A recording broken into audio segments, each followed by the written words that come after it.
વિદ્યાર્થી મિત્રો, પ્રકરણ 14 સંભાવનાની કેટલીક ખાલી જગ્યાઓ વ્યક્તિની આપણે જોઈ લઈએ. પહેલી ખાલી જગ્યા છે પી બરાબર 0.63. તો પી ડેશનું મૂલ્ય જણાવો. તો મિત્રો આપણે સૂત્ર જાણીએ છીએ, પી બરાબર પી ડેશ બરાબર 1 થાય. તો પીની કિંમત 0.63 મૂકી દઈએ તો પી બરાબર 1 માંથી 63 બાદ કરો 0.37 જવાબ આવી જાય. 50 ગુણની પરીક્ષામાં 50 ગુણ વિદ્યાર્થીને મળે તેવી સંભાવના કેટલી? તો મિત્રો 50 માંથી 1 માર્ક લખ્યા હોય 1 માર્ક મળે, 2 નું લખ્યા તો 2, 5 મળે તો 5 અને 50 નું લખ્યા તો 50, પણ કાંઈ ન લખ્યા હોય તો એને 0 માર્ક મળે. એટલે ટોટલ પરિણામ 0 થી શરૂ થાય. બરાબર છે? એટલે 0 થી શરૂ થાય કુલ પરિણામ 51 થાય.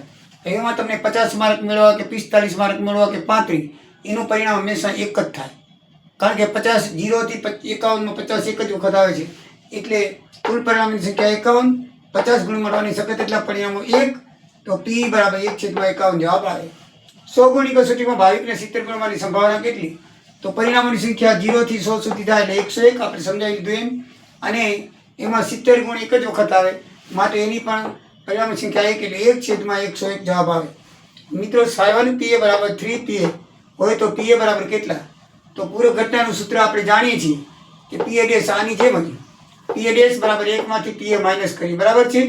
તો એની અંદર કિંમત મૂકી દઈએ PA ડેશની અંદર, બરાબર છે? આપેલ સમીકરણ આપણને આ છે 3PA બરાબર 3PA. એમાં PA ડેશની કિંમત 1 ઓછા PA મૂકી, આ 1 ઓછા PA મૂકી દઈએ તો 7PA બરાબર 3, અને PA ડેશની જગ્યાએ એની કિંમત આવશે 1 માઇનસ PA.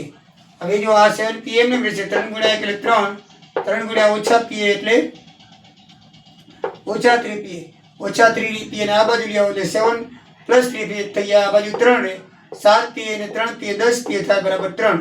તો PA બરાબર 3/10 અથવા 0.3 જવાબ આવે. જય સિયારામ.